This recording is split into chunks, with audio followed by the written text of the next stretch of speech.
Hi മുത്തുമണികളെ, എന്നെ എടുക്കുവാന്നേ. ഉച്ചയ്ക്ക് പണിയെല്ലാം കഴിഞ്ഞ് റെസ്റ്റ് എടുക്കുന്ന സമയമായിരിക്കും അല്ലേ. 2-3 ദിവസമായിട്ട് നല്ല പനിയായിരുന്നു, ബോഡി പെയിൻ. യാത്ര കഴിഞ്ഞ് വന്നതിൻ്റെ ക്ഷീണം അതെല്ലാം തീർത്ത് ഞാൻ പയ്യെ ഇന്നൊന്ന് തല പൊക്കിയതേ ഉള്ളൂ. അതാണ് വീഡിയോസൊക്കെ വൈകുന്നത്.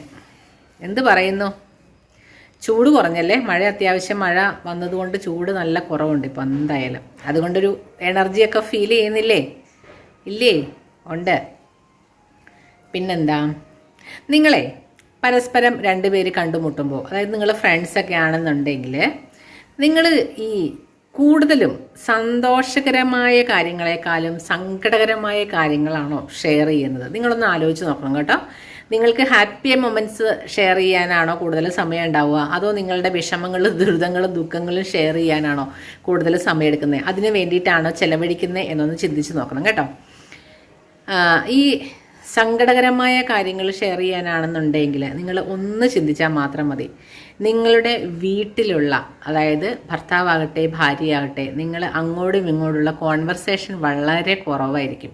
അതായത് നിങ്ങൾ തമ്മിൽ നിങ്ങളുടെ വിഷമങ്ങൾ ഷെയർ ചെയ്യുന്നത് മര്യാദയ്ക്ക് കറക്റ്റായിട്ട് ഷെയർ ചെയ്യുകയാണെന്നുണ്ടെങ്കിൽ അത് മറ്റൊരാളോട് നമുക്ക് ഷെയർ ചെയ്യേണ്ട ആവശ്യം വരുന്നില്ല. ആ ഒരു കമ്മ്യൂണിക്കേഷൻ ഗ്യാപ്പ് വരുമ്പോഴാണ് നിങ്ങളുടെ ഉള്ളിലുള്ള വിഷമങ്ങളെല്ലാം മൂന്നാമതൊരാളുടെ അടുത്ത് നമുക്ക് തുറന്ന് പറയേണ്ടി വരുന്നത്. ശരിയല്ലേ? ഒന്ന് ആലോചിച്ച് നോക്കാം കേട്ടോ. ഇപ്പം നിങ്ങൾ അതായത് നമ്മൾ വിവാഹം കഴിഞ്ഞ ഉടനെയൊക്കെ ആണെങ്കിൽ ആരെങ്കിലും ഇങ്ങനെ സങ്കടങ്ങളൊക്കെ തുറന്നു പറയാറുണ്ടോ? ഇല്ലല്ലോ. കാരണം അന്നേരം അവർക്ക് സങ്കടങ്ങളൊന്നും ഉണ്ടാവാറില്ല. കാരണം ഇവർ അങ്ങോട്ടും ഇങ്ങോട്ടും സംസാരിച്ച് തന്നെ എല്ലാം തീർക്കും. പക്ഷേ ഒരു 3-4 വർഷമൊക്കെ ഇങ്ങോട്ട് കഴിഞ്ഞ് കഴിയുമ്പോഴത്തേക്കും ഈ പ്രാരാബ്ദങ്ങളുടെയും സങ്കടങ്ങളുടെയും കണക്കെടുപ്പുകൾ ഭയങ്കരമായിരിക്കും അല്ലേ.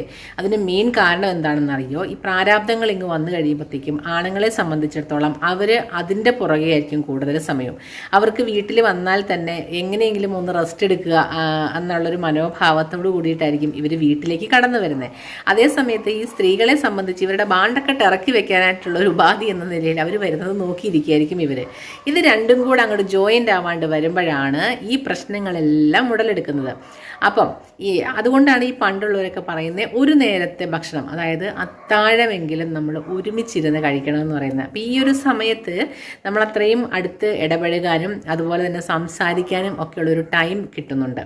പിന്നെ കൂടുതലും ഇപ്പം എല്ലാവർക്കും തന്നെ മൊബൈലാണ്. ഇതിങ്ങനെ തോണ്ടി തോണ്ടി തോണ്ടി കളിച്ചുകൊണ്ടിരിക്കലാണ് മെയിൻ പരിപാടി. അപ്പം അതുള്ളത് കൊണ്ട് തന്നെ കൂടുതൽ കാര്യങ്ങളൊന്നും സംസാരിക്കാനും ഒന്നും സമയം കണ്ടെത്താൻ പറ്റുന്നില്ല.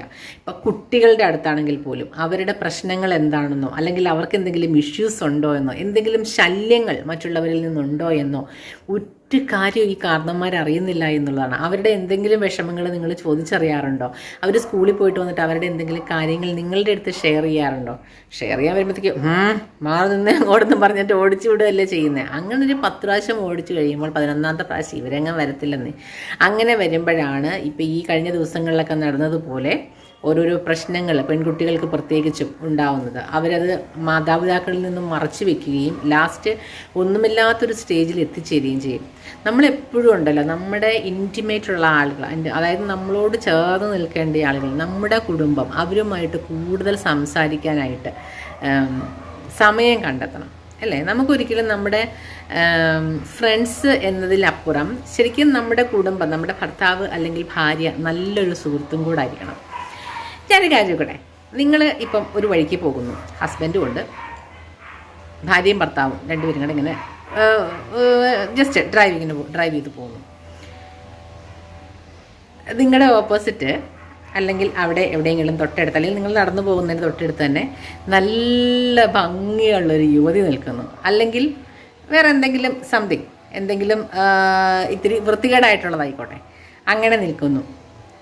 നിങ്ങളുടെ മുന്നിൽ വെച്ച് നിങ്ങളുടെ ഭർത്താവ് അവരെ നോക്കാനായിട്ട് ധൈര്യപ്പെടുമോ? അതല്ല എങ്കിൽ അതോ അവർ കണ്ടില്ലെങ്കിൽ അവരെ വിളിച്ച് കാണിച്ചു കൊടുക്കുന്ന ടൈപ്പ് ആളുകളാണോ? ചിന്തിച്ച് നോക്കണേ. അത്രമാത്രം ഒരു അടുപ്പം അവരുമായിട്ട് നിങ്ങൾക്കുണ്ടോ? യാതൊരു കുഴപ്പമില്ല, അത്രയും നല്ല അടുപ്പമുള്ള ഭാര്യ ഭർത്താക്കന്മാരാണെന്നുണ്ടെങ്കിൽ ഈ പറയുന്ന ഹസ്ബൻഡിൻ്റെ വായി നോക്കാൻ വേണമെങ്കിൽ ഇവർ ഹെൽപ്പ് ചെയ്യും. കാരണം ഇവരുടെ കൂടെ നിൽക്കുമ്പോഴാണ് ഏറ്റവും സേഫായിട്ട് അവർക്ക് വായി നോക്കാൻ പറ്റുന്നത് അല്ലേ. അങ്ങനെ ധൈര്യമായിട്ടൊരു പെണ്ണിൻ്റെ മുഖത്ത് നോക്കാനുള്ളൊരു ധൈര്യം നിങ്ങൾക്കുണ്ടോ? ഭാര്യയുടെ മുന്നിൽ വെച്ച് ചിന്തിക്കേണ്ടിയിരിക്കുന്നു നിങ്ങൾ. അത്രമാത്രം അടുപ്പം അവരുമായിട്ടുണ്ട് എങ്കിൽ ഈ വക കാര്യങ്ങൾ പോലും നമുക്ക് വളരെ ഈസി ആയിട്ട് ചെയ്തെടുക്കാവുന്ന കാര്യങ്ങളേ ഉള്ളൂ. മനസ്സിലാവുന്നുണ്ടോ? അത്രയ്ക്കും ഫ്രണ്ട്ലി ആയിരിക്കണം ഒരു കുടുംബത്തിലുള്ളവർ, പരസ്പരം അങ്ങോട്ടും ഇങ്ങോട്ടും കേട്ടോ. ഇപ്പം നിങ്ങളുടെ മക്കളാണെങ്കിൽ തന്നെ ഇപ്പം ബോയ് ഫ്രണ്ട്സും ഗേൾ ഫ്രണ്ട്സും ഒന്നും ഇല്ലാത്തവർ വളരെ ചുരുക്കമാണ്. അഥവാ അങ്ങനെ ഉണ്ടെങ്കിൽ തന്നെ അത് വീട്ടിലുള്ളവരുമായിട്ട് ഷെയർ ചെയ്യാനായിട്ട് അവർക്ക് പറ്റുന്നുണ്ടോ? അത്രയും അടുപ്പം ഈ പറയുന്ന മക്കളുമായിട്ട് നിങ്ങൾക്കുണ്ടോ? ഇതൊക്കെ നമ്മൾ ചിന്തിക്കേണ്ട കാര്യങ്ങളാണ്. അതൊന്നും ഇല്ലാതെ വരുമ്പോഴാണ് ഇവർ മൂന്നാമതൊരാളുടെ അടുത്ത് പോകുന്നതും അവിടെ നിന്ന് ഓരോരോ പ്രശ്നങ്ങൾ അവരവരുടെ ഐഡിയക്ക് അനുസരിച്ചിട്ട് ഓരോ കാര്യങ്ങളായിരിക്കും നമ്മളുമായിട്ട് ഷെയർ ചെയ്യുന്നത്. അവിടെ തുടങ്ങും ഓരോരോ പ്രശ്നങ്ങൾ. ചിലപ്പോൾ നമുക്ക് നമ്മുടെ വീട്ടുകാർക്ക് അത് അക്സെപ്റ്റ് ചെയ്യാൻ പറ്റിയെന്ന് വരത്തില്ല. ചിലപ്പോൾ നമ്മൾക്കത് ദോഷകരമായ കാര്യങ്ങളായിരിക്കും അവർ പറയുന്നത്. അവരവരുടെ കുടുംബത്തിൽ അല്ലെങ്കിൽ അവരുടെ ചിന്താഗതിയിൽ ഇരുന്നുകൊണ്ടായിരിക്കും നമ്മളോട് മറുപടി പറയുന്നത്. ഓക്കെ അല്ലേ? അപ്പം അതുകൊണ്ട് എന്തൊരു ഡിസ്റ്റർബൻസ്. ഞാൻ എപ്പോൾ ഇവിടെ വന്നിരുന്നാലും വരാന്ന് പറഞ്ഞുകൊണ്ട് ശ്വാന മഹേശ്വരന്മാർ തുടങ്ങും. നിങ്ങൾക്ക് കേൾക്കാൻ പറ്റുന്നുണ്ടോ? രക്ഷയില്ല.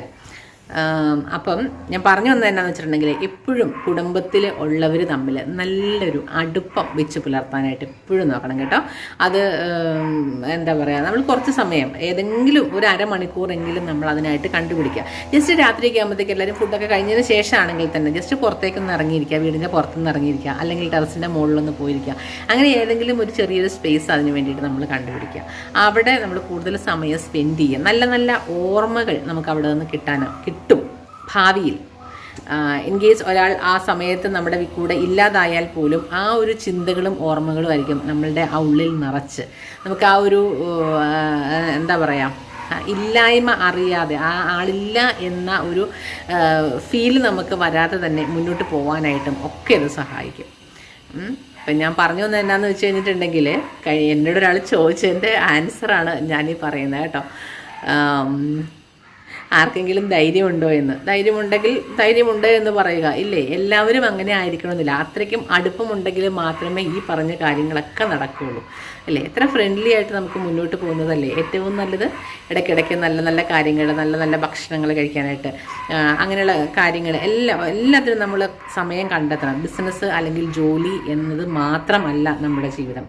കുറച്ച് ക്യാഷ് ഉണ്ടാക്കുക എന്നത് മാത്രമല്ല നമ്മുടെ ജീവിതം. സന്തോഷമുണ്ടോ, സമാധാനമുണ്ടോ കുടുംബത്തിൽ, അതാണ് ഏറ്റവും വലുത്. പണം ഇന്ന് വരും നാളെ പോകും. ഞാനൊരു കാര്യം ചോദിക്കട്ടെ, ശരിക്കും പറഞ്ഞിട്ടുണ്ടെങ്കിൽ ഈ ക്യാഷ് ഉള്ളവരുടെ വീട്ടിനേക്കാളും ക്യാഷ് ഇല്ലാത്തവരുടെ വീട്ടിൽ ചില വീടുകളിൽ ഭയങ്കര സന്തോഷം, ഭയങ്കര ഹാപ്പി ആയിരിക്കും. അവരെ കയ്യിൽ 5 പൈസ എടുക്കാനുണ്ടാവില്ല. പക്ഷേങ്കിൽ ഉണ്ടല്ലോ, സന്തോഷത്തിൻ്റെയും സമാധാനത്തിൻ്റെയും കാര്യത്തിൽ അവരങ്ങറ്റത്തായിരിക്കും. പണം വേണ്ട എന്നല്ല, വേണം. പക്ഷേങ്കിൽ അതേ ശരണം എന്ന് പറഞ്ഞുകൊണ്ട്, അല്ലെങ്കിൽ നമുക്ക് കടങ്ങൾ ഉണ്ട് എന്ന് പറഞ്ഞുകൊണ്ട് വീട്ടിലെ സന്തോഷവും സമാധാനവും ഒന്നും നശിപ്പിക്കാൻ നിൽക്കരുത് കേട്ടോ. ആ ഒരു അടുപ്പം എല്ലാവരുമായിട്ടൊന്ന് കീപ്പ് ചെയ്താൽ മാത്രം മതിയാവും. നല്ല രീതിയിൽ നമുക്ക് മുന്നോട്ട് പോകാനായിട്ട് സാധിക്കും. മനസ്സിലാവുന്നുണ്ടോ? മറ്റൊരാളുമായിട്ട് നമുക്ക് ഷെയർ ചെയ്യേണ്ട ഒരു അവസരം അവിടെ ഉണ്ടാക്കാതിരിക്കുക. അതല്ലേ എപ്പോഴും നല്ലത് കുഞ്ഞുങ്ങളെ, അല്ലേ? ആണ്. അപ്പം എല്ലാവരും ഹാപ്പി ആയിട്ടിരിക്കുക. നല്ലൊരു വീഡിയോയുമായി നാളെ വരാം. ഇന്ന് തീരെ വയ്യാന്ന് വെച്ച് കഴിഞ്ഞാൽ എന്നെ കണ്ടാൽ നിങ്ങൾക്ക് തോന്നുന്നില്ലല്ലോ എന്ന് വേണമെങ്കിൽ നിങ്ങൾ പറയും. അതിങ്ങനെ ലിപ്സ്റ്റിക്കൊക്കെ ഇട്ട് വന്നിരിക്കണോണ്ട് തോന്നാത്ത, എനിക്ക് നല്ല ബോഡി പെയിൻ ഉണ്ട്. അപ്പം നാളെ നോക്കട്ടെ, നാളത്തേക്കെല്ലാം ശരിയാവുമെന്ന് ഞാൻ വിചാരിക്കുന്നു. കാരണം കുറഞ്ഞ് വരുന്നുണ്ട്. കുറച്ചും കൂടി ഉണ്ടെന്നേ മാറാനായിട്ട്. നാളെ കാണാം കേട്ടോ. നല്ലൊരു വീഡിയോയുമായി നാളെ വരാം. അതുവരേക്കും ബൈ.